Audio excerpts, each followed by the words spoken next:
Caitlin Clark just did something that most people, especially women in sports, aren't even offered, let alone bold enough to turn down. She said no thanks to $15 million for just 10 games. Let that sink in. 10 games, $15 million. And she walked away from it like it was a discount coupon at a gas station. If you're here for the real story and not to filter version, subscribe. And if you're sticking around for the next meltdown, you better definitely subscribe. This wasn't just any offer. This was a full-on headline snatching jaw-dropper power move on the big three. A lead no more for splashy PR than substance. Trying to cash in on Caitlin generational buzz. They didn't just want to play, they wanted her to carry them, and they were willing to throw a mansion's worth of cash at her feet to do it. But Caitlin, she didn't bite, and that silence you heard, that was everyone in sports pausing, because the message was clear. I know what I'm worth, and I don't need your flashy check to prove it. That, my friends, is called leverage. But here's the real twist.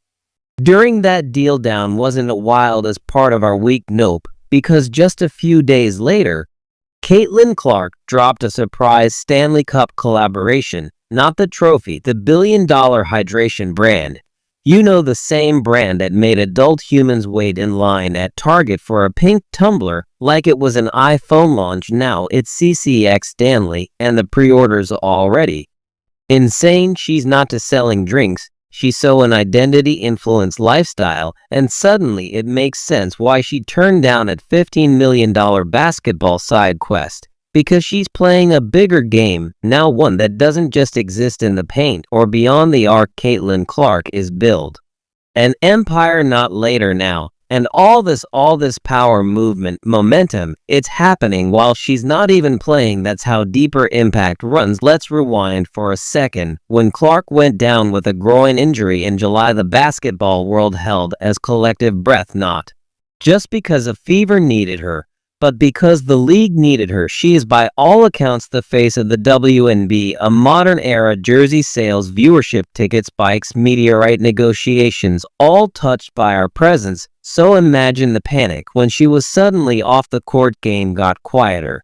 Broadcasts fell flatter. The fever stumbled. Rival players started puffing out their chests, fill in a vacuum with spicy quotes and not so subtle digs. And Clark, she stayed quiet publicly. At least behind the scenes, she was recalibrating. And now we're starting to see what that time I'm off really gave her clarity. Not just about her body, her injury, or team, but about her power. Because of this $15 million rejection told us anything, is that she's not chasing a quick bag, she's chasing legacy. She knows that real value doesn't come from one-off gigs, it comes from long-term strategy, brand alignment, creative control, ownership, not just the contracts, but of narratives. Which brings us to the Stanley Cup drop. Let's be real, no one was expecting this. A WNBA rookie collaborating with the year's most viral beverage brand. That's not too surprising. It's a store.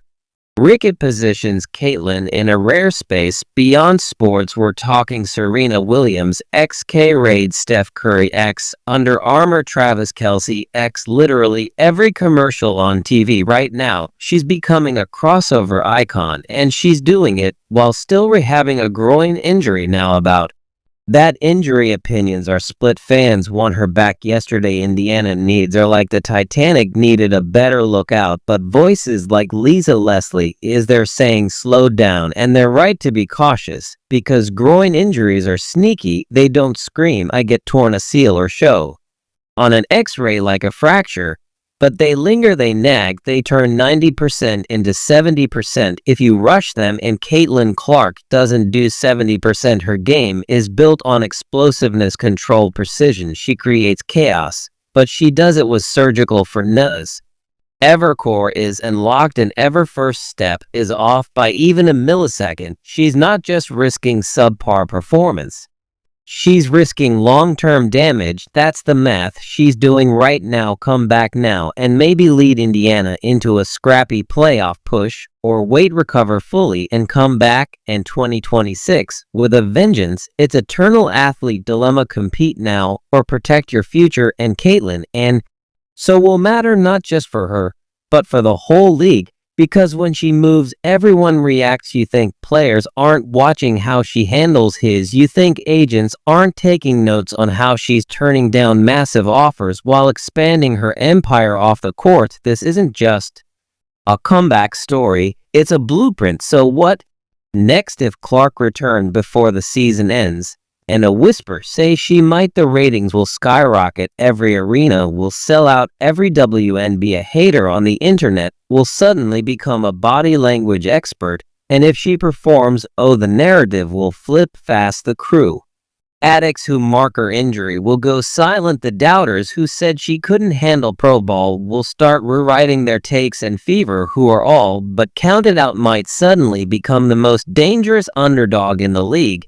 But if she doesn't return, if she takes a long view, that will speak volumes to because it means she's playing chess, not checkers, that she sees her career as a decade, not a headline, that she's choosing longevity over applause, and that, my friends, is the kind of move champions make. So whether she's back on the floor next week or next season, one thing's already clear.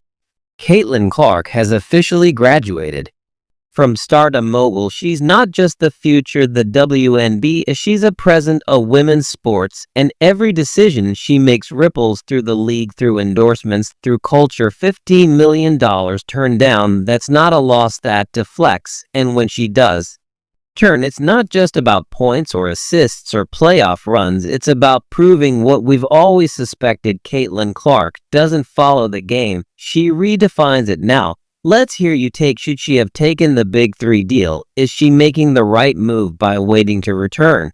And are we witnessing the birth of the most powerful brand in women's sports history? Drop it on the comments, and don't forget to subscribe, because of this is what Caitlin Clark's off-season looks like. You won't believe what happens when she laces up again. Here's the thing nobody really wants to say out loud, but everyone's thinking. Caitlin Clark just told the sports world she doesn't need their tail. Able, she's building or own that $15 million Big Three offer. That was more than money. It was a test allowed, headline-grabbing, PR-packed temptation that would have been almost anyone else. Played 10 games, take the check, dominate some aging vet, and for the sold-out gyms and trending hashtags, and she turned it down without blinking. Why? Because she's already winning bigger. Caitlin Clark knows what she's worth, not just on the court, but in the economy of attention, and right now she owns it. Every negotiation, every highlight reel, every sideline shot of her and warm-ups that gets 3 million views in 20 minutes. She's not just hot right now, cheesy epicenter, and the craziest part, she did it while being injured. You know how rare that is. Most athletes fade from relevance the second a sit-out, but Caitlin, she just got more visible. Think about it, how many athletes can grow their brand without even playing? Only the elite. Once the war, ones who are bigger than the game, and while brand thrown off, or that are like be Mardi Gras. You play this game like a CEO, not a rookie. Nike locked gate 8, waiting in the wings. Stanley Cup already cast. You want to talk about power plays? That Stanley Cup drop was a strategic master 3 hand and a league on her back. Let's talk about what this means for the WNBA, because honestly, the lead should be sending her edible arrangement every day with a handwritten note. Thank you for keeping is relevant. In August, there's a reason ratings are up, reason ticket sales spiked a reel, and everyone from ESPN to local sports radio guy who's never watched the women's game is only saying, hey, did you hear about Caitlin Clark? She is the reason, and her ability to turn down short-term gain in favor of long-term legacy. That's not luck, that's vision. But okay, let's switch gear for second. Let's talk return. The burning question, when she coming back? Because you know that groin injury hasn't just been physical, it's been mental, frustrating, agonizing, watching your team fight without you, watching people debate your worth, watching rival players dance on your absence like it's their moment. She's seen all of it, and when she steps back on it, that court, she won't be easing in. She'll be sending messages. The first behind the back down to Boston, that for the doubters. The first logo 3, that's for the ones who said she peaked in college. First win back, that's for every critic who said she's not bill for this league.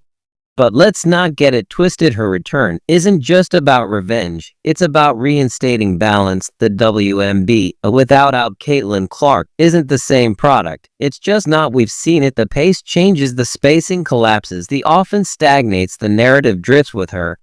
Back, it's different. Defenders panic, coaches plan entire scouting reports around her, broadcasters shift camera angles to follow her off-ball movement. She doesn't just run plays, she creates them. And when she's at full strength again, Indiana's not just that scrappy team with potential, they're prob. I'm a real threat, not just for a playoff spot, but for momentum heading into next season, because whether they make a deep run or to shake up the bracket, the message is clear. Caitlin Clark is back. But if she doesn't return the season, if the medical staff shut it down, protect her long-term health, guess what she said? Still wins, because she's already proven she doesn't need to be playing dominate headlines. She's already secured the partnerships, set the tone, and started rewriting what it looks like to be a woman athlete with agency. She's playing a bigger game. While some players are focused on stat lines, she's focused on influence. And that's exam. Ugly word. A $15 million rejection is so much bigger than just a contract negotiation. It wasn't about turning down a check, it was about turning down someone else's idea of her value and net. That's historic. That's the moment we'll look back on when Caitlin Clark is 10 years into a pro career, sitting courtside and a tail pantsuit with a player development company, a signature shoe line, and a docu-series deal. Will say that was a moment she chose legacy over noise, and honestly, that legacy is already forming, because every young girl watching the saga unfold is learning something they don't teach in a U. You don't have to say yes to every offer. You don't have to sell your spotlight. The highest bidder you get to choose. Caitlin Clark isn't as redefining what greatness looks like on the court. She is redefining what power looks like off it. So well, she returns, and a week, a month, or wait until next season, her impact is already baked in to the DNA of the league. She's not just a phase of women's basketball, she's a future how athletes do business. And that lasts longer than any box score. She didn't just decline $15 million. She didn't just drop a Stanley Cup club, she redefined the balance of power in women's basketball, and he did it without lazing up once in a last month. Now ask yourself this, who else can do that? Not many, actually, maybe no one. And that's what makes his entire situation so jaw-droppingly unreal, because we are watching in real time a young woman barely a year into a professional career tell the sports world, you don't own me, I own this. She's not playing in the system, she's rewriting it. Let's get back to the comeback, because that's the part of the story that still has everyone holding their breath. The Fever's playoff hopes hanging by a thread, their rotations chaotic, their chemistry hit or miss. They need their floor general back, not just for points, not just for ratings, but for clarity. Caitlin Clark is the glue, the game changer, the one who makes the whole thing click. And the WNBA knows it. Every exec, every sponsor, every broadcaster there watch her rehab full frame by frame like it's as a poodle film. Is that a full sprint? Did she pivot off her right foot? Was that a real pull of jumper? Where does a soft ass? Because the second she's back on that court, everything changes. Ticket sales, broadcasts, priorities, opponent offensive schemes, the league narrative. You know how rare that is. Most rookies need years to get this kind of influence. Caitlin Clark had it before first WNBA game, and now with every passing day her mystique only grows. It's not just when is you returning, it's how much damage as she could do when she gets back, because rest assured she hasn't been sitting idle. She's not built like that. You think someone who turned down $15 million for 10 games is sitting around binge watching Netflix and ice in her groin? No, she's studying, she's scouting, she's refining. Every rival quote saved, every box score memorized, every time someone throwing shade while she was out clock. So when she comes back, whether's next week, next month, or just in time for the 2026 season, she's not coming for minutes. She's coming for revenge, the kind of revenge you delivering behind the back assists and 30-foot pull-ups and league. They better be ready, because here's the uncomfortable truth that nobody wants to admit. Without Caitlin Clark, the WNBA is vulnerable. That doesn't mean the league isn't full of stars, it is, but Clark is different. She doesn't just fit in, she transcends. She brings the casual fans, the college holdovers, the 11-year-olds in homemade jerseys, the dads who never watched a game before. She's not just a great player, she's the gateway drug to the entire league. And that kind of influence, that kind of magnetism, that's priceless, which is exactly why turning down that $15 million was such a powerful move. It wasn't just smart, it was strategic. She's not rushing into anything for short-term buy, but she's playing the long game, building equity, crafting a brand, protecting her body. And while some players get caught up in proving themselves immediately, Caitlin is over here making generational well decisions in year one. That's not just impressive, that's visionary. It's also sending a message to the young hooper watching her. You don't have to say yes to everything. You don't have to be grateful just for being invited. You get to choose. You get to own. That's the kind of mindset that changes a sport. And don't think the other players aren't paying attention. You think Angel Reese didn't notice the difference in how Caitlin deals are structured?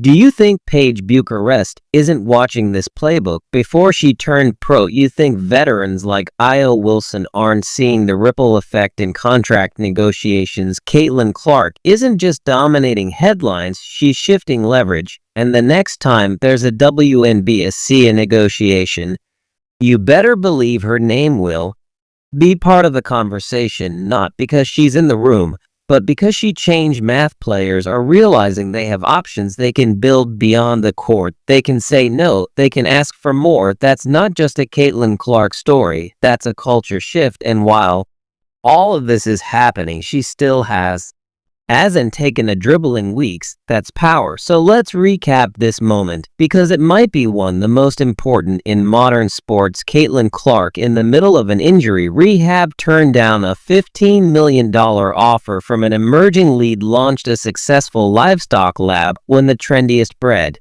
ends in America, maintain a high as jersey sales in the lead despite not playing, and continues to trend online every single time or name is mentioned. Meanwhile, the WNBA is praying prayer comeback lines with their playoff drama, because when she returns, it's gonna be biblical.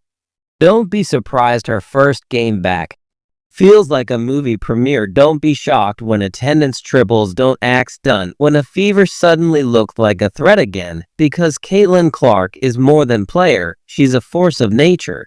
And you know what the best part is? She's just getting started, so we think. Because Caitlin Clark's story, it's not a comeback, it's a power saga. And now, with her body healing, her brand booming, and her choices making headlines across industries, not as basketball, there's one undeniable truth.